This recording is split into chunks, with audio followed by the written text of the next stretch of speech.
Hello, I'm Carrie Gard, and welcome to Tea Time with Tech Marketing Leaders. Welcome back to the show. This episode was brought to you by MKG Marketing, the digital marketing agency that helps complex brands build trust with their complex audiences via SEO and digital ads.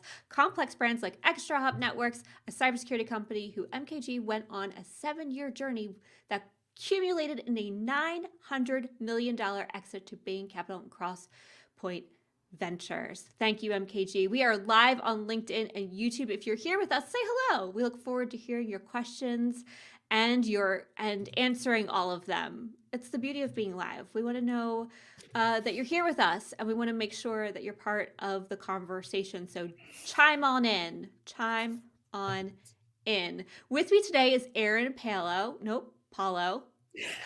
You tried. Aerin Paulo, a marketing strategist and leader. She loves helping early stage companies build marketing functions and teams, and she comes with a book of stellar contractors ready to go.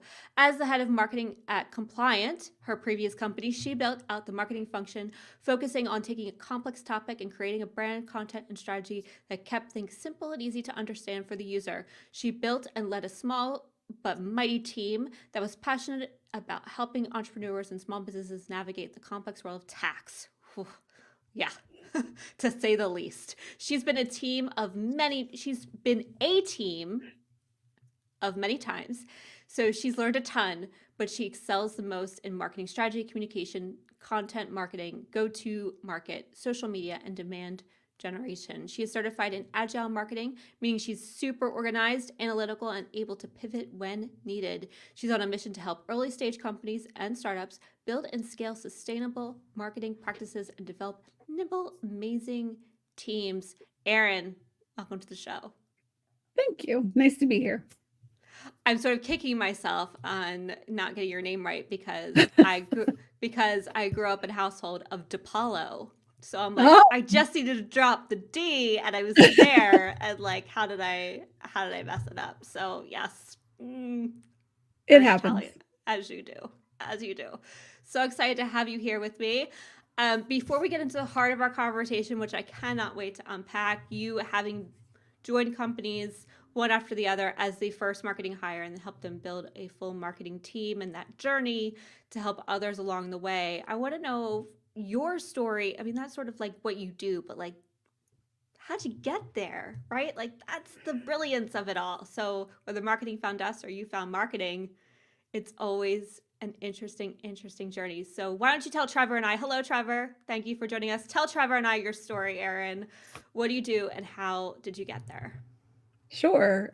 So I think to answer your question, I found marketing, but I fell backwards into it. So I was in college when social media was becoming a thing. I think our school was like in the top 100 school, the first 100 schools to get added to Facebook, and YouTube was becoming a thing.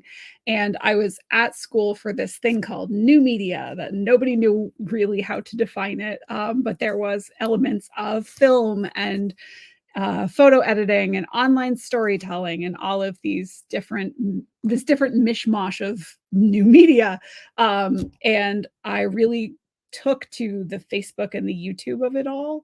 And once I graduated, I got a job in retail and decided to ask them if I could run social media for them, if I could set up their accounts and post for them, run their email newsletter. And they weirdly said yes. So I got the opportunity to start doing that. And from there was able to get marketing jobs. I'm from Central Maine originally, which is a pretty small local area. So there wasn't a lot of job opportunity. So as I got marketing jobs, I tended to be the first or the only marketing person. So it kind of just snowballed from there, and I kept getting the opportunity to build, which I found out I really like. So I keep doing it. That's amazing. Let's talk about the startup energy of it all, especially being in Maine, which isn't necessarily known for its startup scene.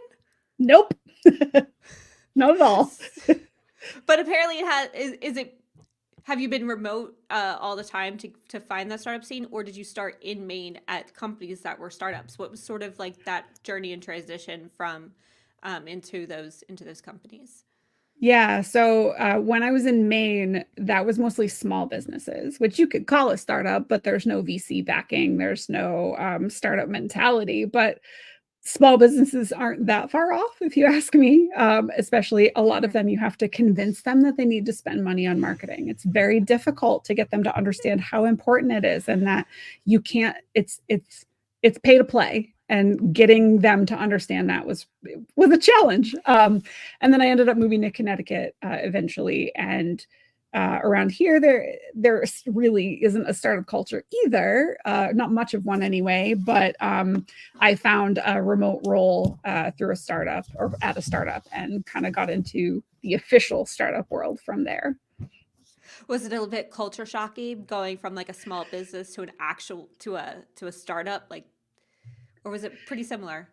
No, yes and no. I think there are a lot of similarities between small businesses and startups, and the way that they're run, and the messes and the fires that you're constantly putting out, because nothing is well organized. But at the same time, I think the startup culture is very different. The expectations are much, much higher. Mm, The need to not even need, the necessity to track everything is really important. Not only the KPIs for the activities that you're doing, the tactics and the channels, but you as a marketer, how are you doing? How can you prove your value to the executive suite, and therefore the VCs, to make sure that you get to right. stay and keep going? Is that sort of like trying to understand, I'm a small business, but I'm not a startup, right? I don't have the same necessary, I have my own pressures, but not necessarily the same pressures. I have like a byproduct of pressures, right? Because I work with clients who are in the startup Right. scale up stage. And so they have those pressures and I want to support them, but it's not like direct as it is. And so in in navigating that world and going from the small business pressures to that kind of mentality, what was the shift there for you of like how you sort of showed up in the space? Was it like, was there a different kind of urgency? Was it like, we got this? What was, paint us like a feeling picture for a second. Help us So understand. yeah, my experience, I think, was a bit unique. I actually felt less stressed than when I worked at the small businesses, and it was very much because of the group that I worked with. The company that I was working at, unfortunately, it folded in September this past year, but they built with culture in mind from the start. And the founder had a very clear vision of like, I don't care when you get your work done. I don't care how you get your work done. I don't care where you get your work done. I want you to do your work. I want you to do your best work. If you're not doing your best work, figure out how to do your best work. Take a break if you need to. It was all very modern. And I felt empowered to do that. It was also one of the first roles where I was given um, not just autonomy, but trust. I was hired to do a thing. I had experience doing that thing. And the founder and my teammates put trust in me that I knew what I was doing. And there was no micromanagement. There was no hand holding necessary. It was nothing but support. It was a really good environment to be in. So I'm sure that's not the same for a lot of folks who join startups. Unfortunately, I kind of wish that was everybody's experience joining every company, but I recognize that's not necessarily possible. So yeah, a little different, I think, for me than most. How did you find, so, going from the small business sort of in person, how, you said that you sort of like fell into that remote position. So did you just go online and start looking for jobs? Did you find it through a friend? Like, how did you make that leap? It feels like Yeah. it, pre-COVID, mind you, it feels like kind of a leap to go into that and to be intentional Yeah. about it. So I think it was all kind of happenstance. I was fairly unhappy at the role I was at. All of those things I just mentioned to you were not really happening at that company. And so I was looking for new roles.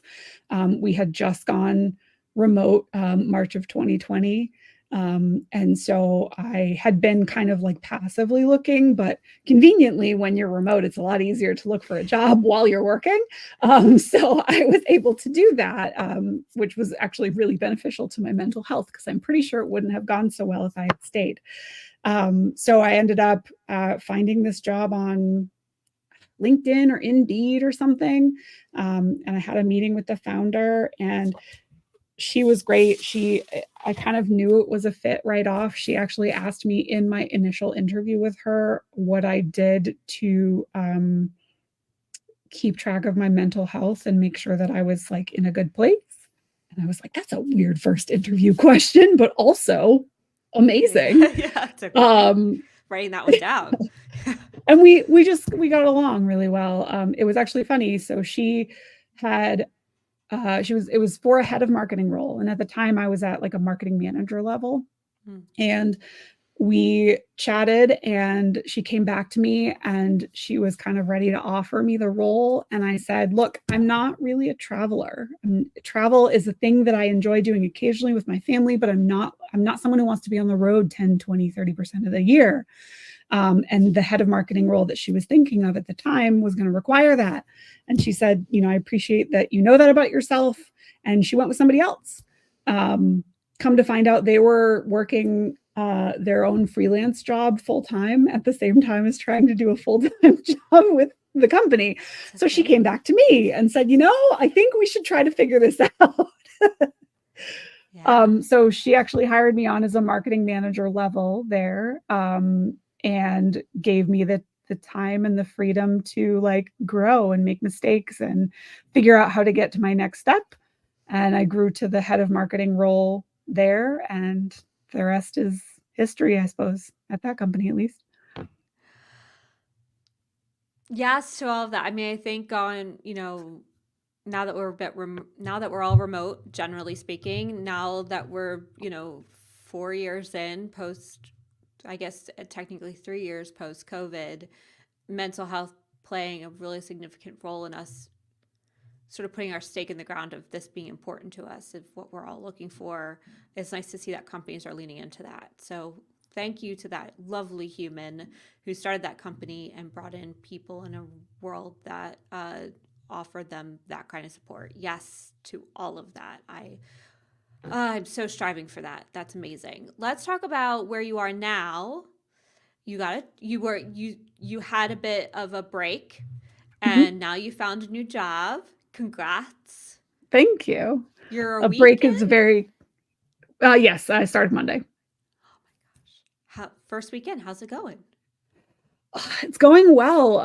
I actually found this at my last role as well. I'm stressed in the good way, which like you don't want to feel stressed, but also it's because I see all of the possibility. I see all of the things that could be done that aren't being done yet. All of the impact that I could make myself or that I could help the team make together.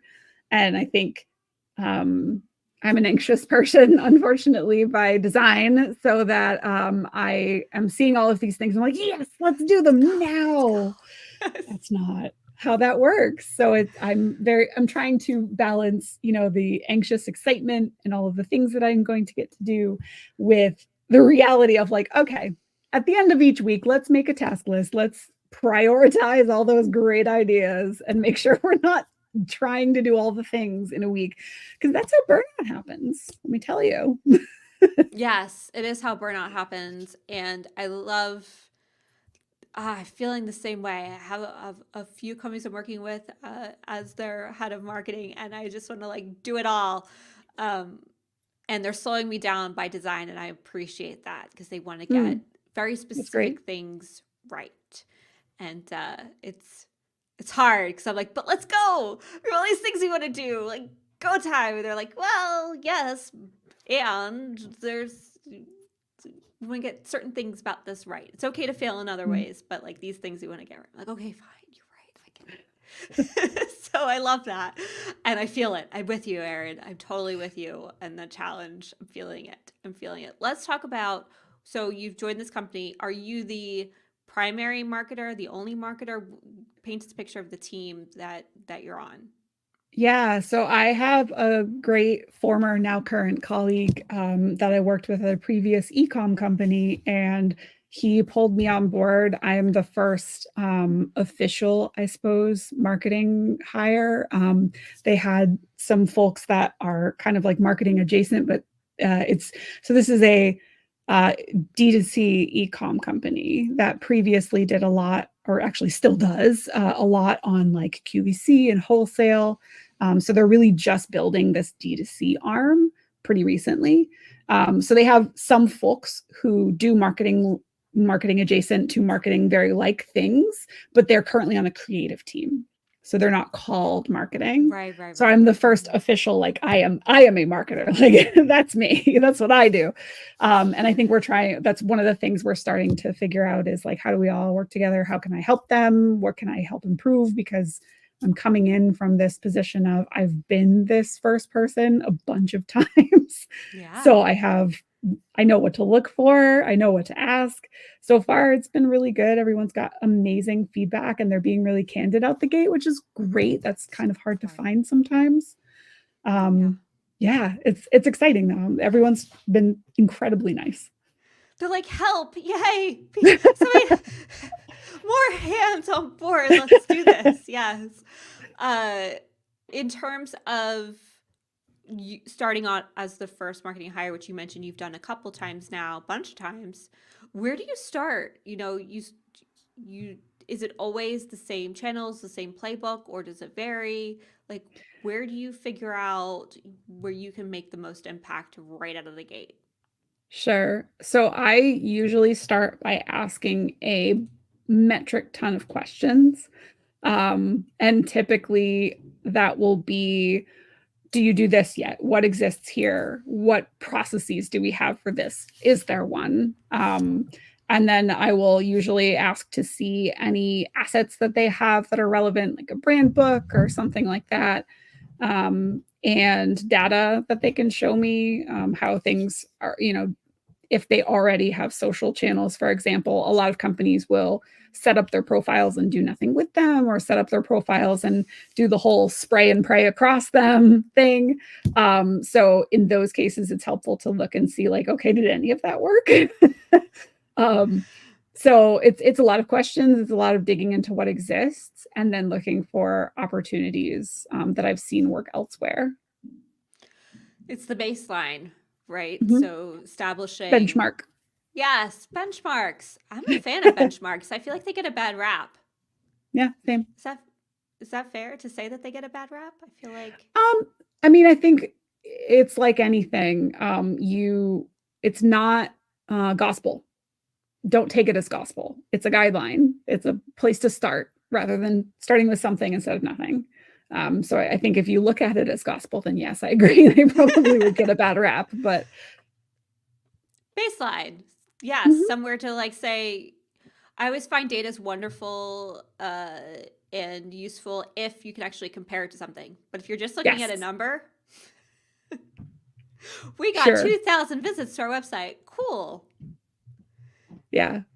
And let me tell And you, those numbers are not necessarily available on the internet either for you to compare them to. So do your best is my yes. recommendation. Yeah, so you need to be able to compare them to something. So having those baselines, 2,000 is a great start. Okay, great. Now let's look at next month and see where we go from there, right? So I love baseline and benchmarks. Yes to that. So where you said that you generally know where opportunities are. Do you have like obviously every company is a little different and so you'll have to play it by ear to your point understanding the lay of the land, but you've done this a couple times. So do you have general places you tend to start out right out of the gate? Yeah, my background is mainly in social media and content, so those are the places that I typically start, and honestly, that's a lot of marketing. It all trickles down some way or another, so I usually look there first. I've done paid before, not long enough for me to feel confident that I'm an expert by any means, but I know, a few triggers or levers that you can pull for paid. But I'm also very comfortable asking other people who are actual experts their opinion and going on that. So usually that might look like getting someone like a paid contractor before doing too much with paid, because they're going to know more than me. So I'm going to take their word.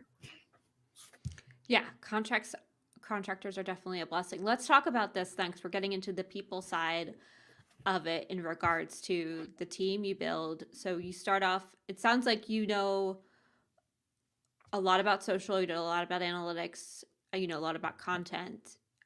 Do you consider yourself a specialist in that regard or a generalist? Let's define those for folks. Yeah, I would consider myself a generalist in that I have never had the opportunity to focus on any one thing in a job. And I've very often, because I've either been a team of one or I've been the person with the most experience across the most things, I've been asked to do things I've never done before to figure it out. So, you know, I've done email. I did a product hunt launch a couple times. I've done events, all kinds of stuff all over the board for marketing. So I would call myself a generalist, and I would say that's generalist, is you've put your fingers in a bunch of pies, to use a really weird phrase.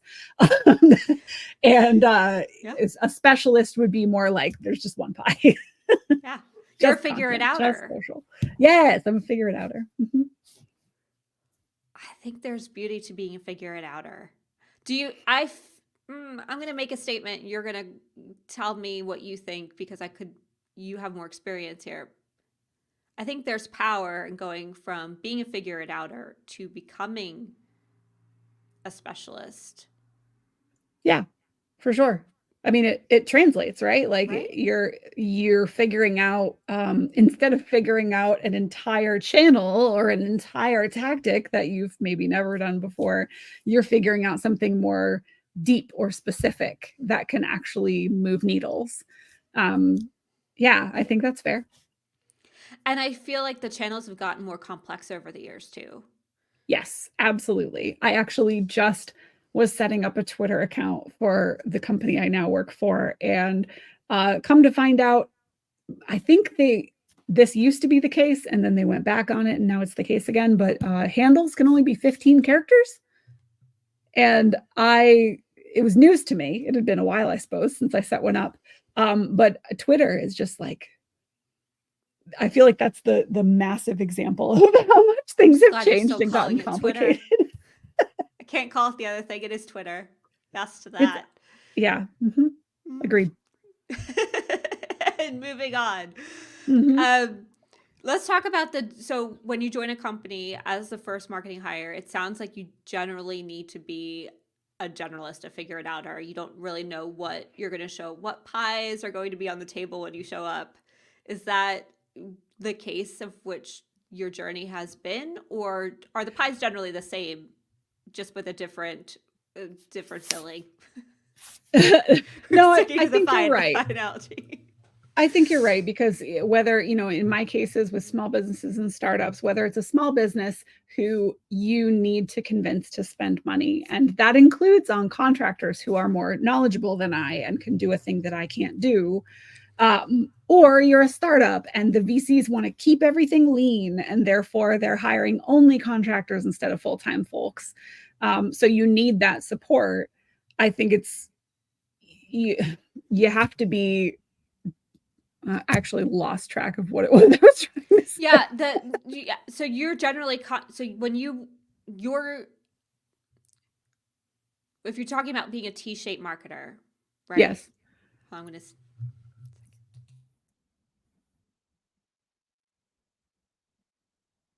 Bless you. Yes, thank you. Sorry about that. I might have another one coming. When you're talking about when you're talking about being a generalist, it's basically like being a T-shaped marketer, right? You know, yes. You can figure out the stuff up here mostly, and then you have some expertise in an area or two. To your point, social and content.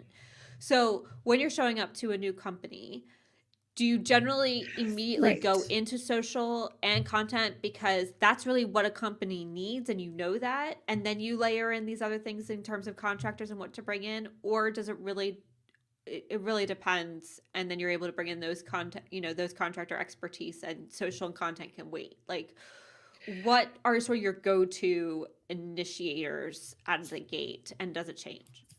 Yeah, I think it depends.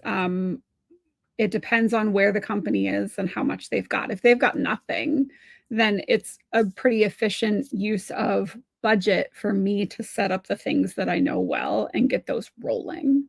If they've got something, then it makes more sense to me to do what I talked about kind of at the top, which is like dig into who are you? Why should anyone care? What does that mean? What are we saying to who is our audience? Why do they want to listen to us? What are we saying? And getting answers to questions like that, and therefore using that to drive, okay, what channels do we use to reach those people and how? Yeah, I think that's a really important step, right? If like hopefully they have that figured out, but it sounds like that's not always the case. Or they think they have it figured out. That's always my favorite, where they're like, this is our audience. But then you look at the customer list, you're like, is it? Mm-hmm. And a lot of companies at the size that I joined them at, not all of them, but a lot of them have never really done customer research. So that not only have they never done market research, they've never done customer interviews. They're not even looking at the data they have. So like all of the questions that get submitted to customer service, that's free marketing data right there. Like, what are they asking? Why are they asking that? Is something broken, or do they not understand something we could easily educate them on? So gathering all that up and figuring out what do we have to work with is important as well. That's so cool, because it's the stuff as marketers we see on like a no, it feels like a no duh moment, but as a Mm-hmm. marketer you wouldn't know to use it for that if you. Yep. So, yes to fresh eyes, and that being so key and important. So, let's talk about the transition that happens, right? So, you come in, you gather the data, you understand the landscape, you understand what channels they need to activate, and what makes most sense for them, whether it's content and social or layering and some paid. Um, how do At what point does it make sense to get a little more specific? I'm not saying like fully, full on. All of a sudden, you're going like overnight. You're going from a one person team with a bunch of contractors to all of a sudden having a 15-person team of a bunch of specialists. Like, let's build that bridge for people, because it needs to be a thoughtful transition. So when do you start thinking about, oh, we need a person to do, like, to bring in house to do a very specific thing? Is that pretty early on? Do you hire generalists to begin with? Sort of talk me through those initial steps. Like, it starts with you, and then what? Yeah, so I think it depends on the structure and the plan. So not at every company that I've been at was I in the works to become leadership.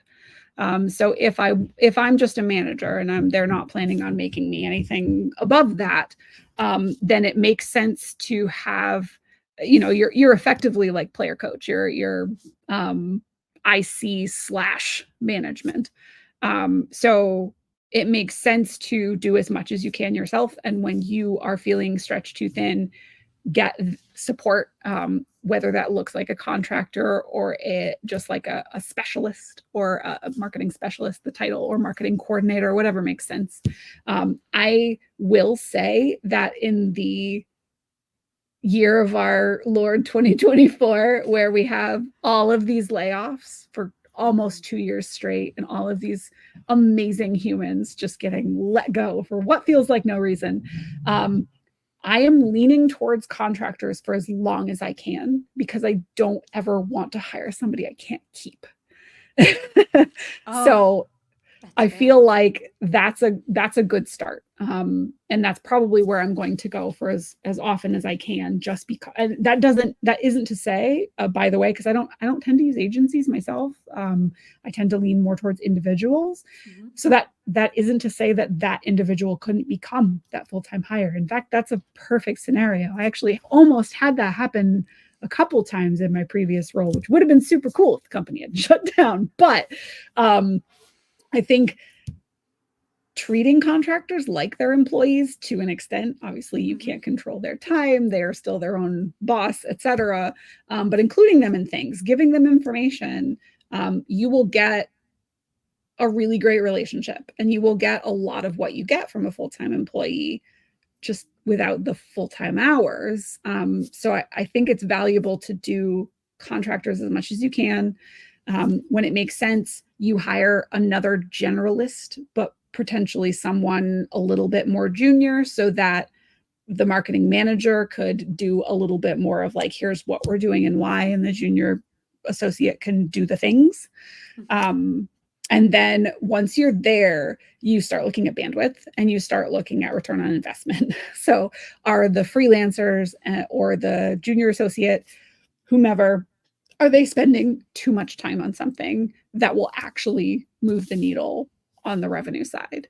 Um, how much is that costing Yeah. at the point where it makes sense, or it makes no difference even whether you have a contractor or a full-time person? Then it makes a ton of sense at that point to pull someone in-house, because there's a lot to be said where about having someone on the team versus them being a contractor as well. Oh my Benefits to gosh. both, but You said so many things there that I want to unpack. So let's talk about the coordinator first, because I think yeah, that this sure. is a lost, calling it a lost role, because I feel like I'll speak for myself as an agency owner, right? So we leaned into, as a small company, hiring experts primarily because they can hit the ground running and they can go, and there's no hand holding that's sort of necessary in that.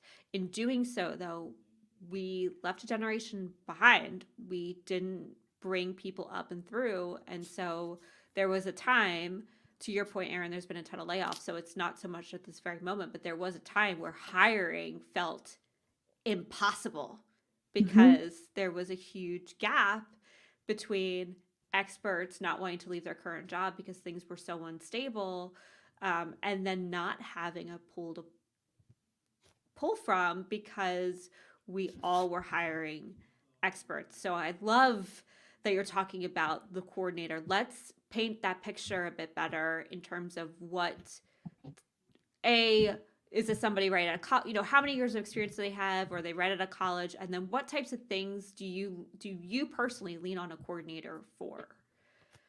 Yeah, I think it depends on the company that you're working at and how much flexibility you have. If they're not expecting you to do all the things and you can focus, for let's use social media as an example because it's easy. If they're not expecting you to be on every channel and post to every channel, they're allowing you to focus on one or two channels and get really good at doing a good job on those, then the coordinator can come in out of college.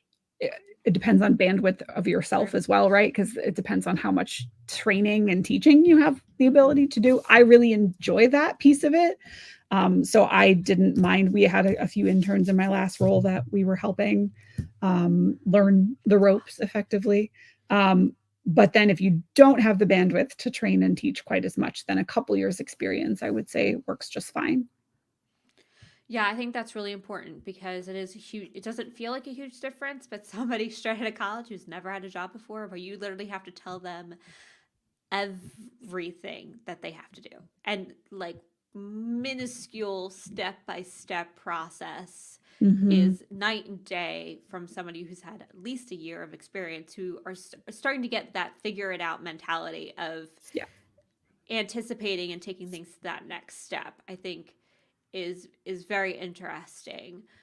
To your point, Aerin, I don't think it matters which way you go. It's just what's right for you, and the company and the budget are all things to take into consideration. Let's talk about the contractor piece, because to your point, and I agree, oh my gosh, are there some phenomenal humans out there right now who are in between, Mm-hmm. and are, while we all can't hire full time right now, there's lots of folks who can jump on in.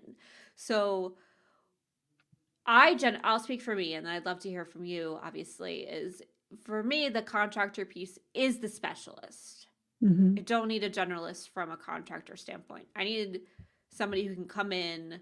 I'd rather have a couple different contractors all specializing in different areas because I can control the hours than bringing in one contractor who can do a couple things relatively okay. Is that fair?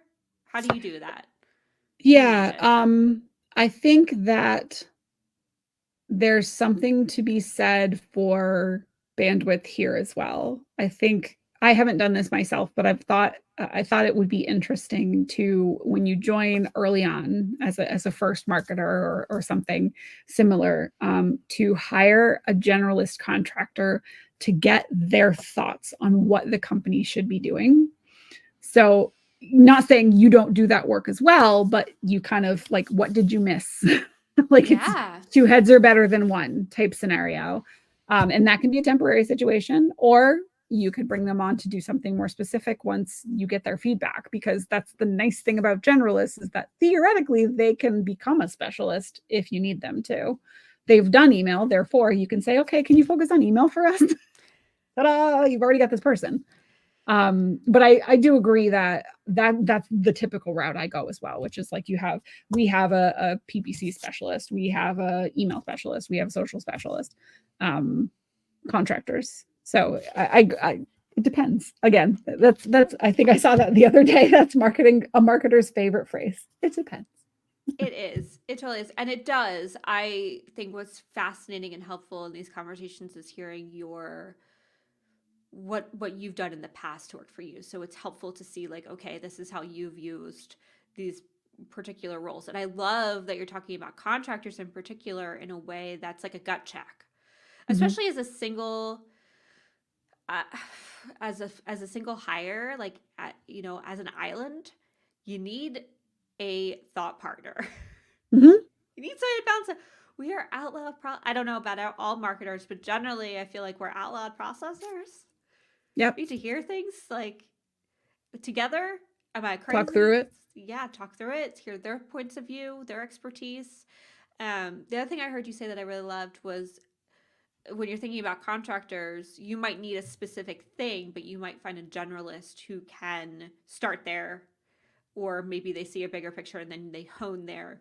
But there's interesting ways to start thinking about generalist versus specialist, and that it's not necessarily a person being a generalist or a specialist, but a thing being general strategy, overarching navigation, and then being able to hone into a specific area to get something done. So it's an interesting way of thinking about the conversation in that way as well, of what I hear you saying, which I love. Um, in terms of that first hire, when you do start getting more specific, I feel like content's probably a really great area to start because it's so time consuming, right? To do it well. Yes. And that is an area that I can write. I enjoyed English in all of school, but I wouldn't call myself a copywriter, and I would not say that I am anywhere near as good as the contractors that I've worked with either. So I tend to, for myself, I focus on the, what are we talking about? How do we get there? How do we talk to these people? How do we answer their questions? How do we educate them? The big questions, and then the contractor tends to help me with, um, maybe they can help with what the best channels are. They'll be a gut check for me. They are very often, if they're not experts in SEO, they're knowledgeable enough where you can do something good. And SEO, I feel like you would know. I feel like it's been changing to the point where you don't need to be quite so technically knowledgeable about it, because the whole point is search intent. The whole point is getting the right content to the person who needs it in the right place. And AI is doing weird things with that now, but the point being, Don't rely on you AI. can. Just gonna say that. Yeah, oh no, just Yeah. like, it's going to be real interesting to see what that does Mm-hmm. to content, considering what's showing up above the fold now, and then ads, and then organic. It's Um, true. Mm-hmm. yeah, I think uh, contractors, the content contractors I've worked with have all been fantastic, and they're almost generalist specific generals or something like that, where they know a little SEO, they know a little strategy, they know a little content, they know a little analytics and distribution and all of the things that are encompassed under content. which is very helpful to someone like me I've got a bit of expertise in some of those areas, but not in all of them. And again, when you're a solo marketer, you need gut checks, you need folks to talk to. I think it's my community, my marketing community has really grown really just like in the last 6 or 8 years. I didn't know any other marketers for so long. And I can't tell you how lonely that was and how hard it was to get work done. I relied on the internet so much. HubSpot blog, like that's all I had. Search your friend. It Yes. is kind of wild how I don't know what the catalyst was. Maybe it was LinkedIn, but it does feel like maybe it was COVID, but community has definitely stepped itself up in terms of how we navigate the marketing world and lean on each other a bit more, which I am so grateful for. It's how we met. We met through the Marketing Women community. If you are a woman in marketing and you're not part of this community, hop on in. I will share a link. Yes, that is fantastic. The women who run it. We're actually on my podcast, Gabrielle and Natalie, wonderful humans who've built a wonderful network. And I think that has been an absolute fuel to how we find each other and find great people to work with. I just found somebody through, I don't know if you know Matt Delman. He was on my podcast a while ago. He's also a content writer in cybersecurity specifically. I know you're more in the B2B SaaS and tax space, but these worlds collide all the time. Anyway, he just made a reference for me to somebody in his network who's a PPC contractor who's amazing. I can't wait to work with this human. So yes to our network becoming so important, and thank goodness for that, because Google could only get you so far back in the day. Yes. So yes to that. Something that's coming up for me, Aerin, as you're talking about all these different channels, all these different activation areas, is as one person, I don't know how you're managing it all. You got a little PPC over here, you got some social channels activated, you got your content creators. Like how as one person are you keeping all of these things going? Are they all happening at the same time, or do you generally like layer them? Talk to me about a little bit about your process of like how you get these things up and running. It feels like it's all happening at once. I don't know if that's the case though. Yeah, I mean, simultaneously is probably fair to say. Because I'm an anxious person, I got really good at reminding myself to do things because I was very worried I would forget. And that has somehow translated into me being very, very organized. So I typically have a project management system, whatever they allow me to get or whatever I can get for free, depending on the budget. And I try to put everything in there. And since, like you mentioned, being Agile certified and learning more about how that system works, I will very often do like a now, next, later list, and then have like a backlog, future log type thing for all my ideas because I want to do all the things. And when I get contractors in the group, I add them to that and we start having stand-ups. I typically, especially if they're at least part-time, if I have like a 20-hour a week or more contractor, we have a one-on-one. And then I try to do a stand-up with everybody. So all the contractors, we find a time that it works for all of them plus me, or all of them plus, the couple other humans on my team plus the contractors. Not that they're not humans, but you know what I mean? Yeah. And we try to have a one-on-one and a stand-up every week so that everyone knows what everyone's working on. It's the opportunity to chat and get to know each other because you're still a team, even if you're not officially on the team. Agreed. It's an opportunity to ask for support. Sometimes you have to kind of like bug people to ask for help. And that's a thing. That's a good reason to get in there. And it's also a really good time to bring up blockers. Like, is somebody else not getting something done, which is blocking you? Or is there some red tape that I could help cut through? So yeah, to answer your question, project management system, I'm also a huge fan of Notion, or some similar tool for documentation so that the next time you bring a contractor on, you have it all written down and you can just share it with them. Yeah, it's just been a lot of, yes. It's been a lot of anxious organizing, I guess, is what I can say about that. Yes. I think that's so key. I love that you bring contractors into in terms of a team oriented way. I do the same thing. I have them join stand ups. We have a retro every week, every other week that I have them join. I even have them join all hands. I'm like, here's what's going on in the company and here's how you're impacting it. Like, I think that's so key to making sure that they don't feel. I don't think contractors are just, they're not outsiders. They just have less hours.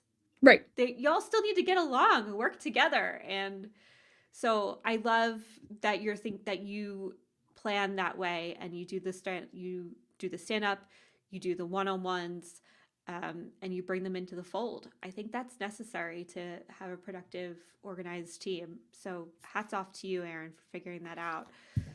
Um, in terms of one of the questions I had for you in terms of writers, Mm-hmm. and I think this is hard to do, is capturing the brand's voice as a contractor. Yes, I agree. It's very hard to do.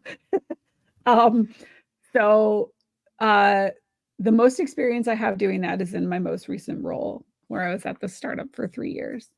You can ask, I don't know if you've met Jess, but she was my contractor at Compliance, so she can tell you more. But I think some of the things that helped us were getting super clear on the brand voice. We had a 4 to 6 page document that talked about, it had examples. Like, that's the thing. If you can visualize it or duplicate it, then it's a lot easier. So it wasn't just like, we're friendly, we want to educate people. It was, in fact, I think this was actually the brand voice. We are the aunt or uncle that you look forward to seeing at Christmas every year and is an absolute expert in their field. They're super fun loving, they're very relaxed, and you know that you can talk to them about sports or your kids, or you can ask them about their expertise in my case, tax. And they will totally give you no BS advice, and they'll break it down in a way that you can really understand it rather than using a lot of jargon or confusing talk. So it was that specific. And then we would have examples, and we would say, like, here's what we don't want, because that's really important as well. And so we worked together. I believe Jess was a part of that. And we built out that document. And then I try very hard to give autonomy even to my contractors. I don't want to micromanage anyone. I'm holding people accountable, of course, but I don't want to like be looking over your shoulder. So it's the first, however long it takes for them to get comfortable with that voice. I or someone on my team is reviewing their work to make sure it fits. And then eventually they get the hang of it. You don't need to do that. You can spot check if you want to, or if it feels necessary. But the idea is they've become enough of an expert where they can switch gears. They have this document that you've built out that's really clear. And you also ask them regularly, is there anything that came up that felt unclear or that we should add to the brand document? I think those things make it better. It's not going to be perfect, because you're right. Being in-house is really helpful if you're a content writer. But I think that's a good way to go. I love the like aunt uncle piece, like actually attaching it to sort of a persona, like a Mm-hmm. person that you could feel like you were sitting next to and having a conversation with. Like, that's so cool. I am thinking about that for our own brand. That is, I want Oh to yeah, use that steal everywhere. away. I'm totally stealing that. That is fantastic. Aerin, I love this conversation, and I could clearly keep going. Help people make that leap now. They've been the first hire. They've brought on their horde of contractors to help them get started. They're on their way. Now they need to scale and they need to go. Do they keep staying course with bringing in the contractors, maybe a hire here or there, or do they have to switch gears? It depends. It depends on where your company is. If you're a startup and you just went for your Series C and you have a bazillion dollars, then it's a lot easier to say, take a look at the contractors, ask them, how much more they could be doing if they were doing it full time. Assuming you trust your contractors, they will give you a good solid answer on that, and you will be able to do the math of what's their hourly, how does that translate to 40 hours a week plus benefits, and then figure out the math of if that makes sense.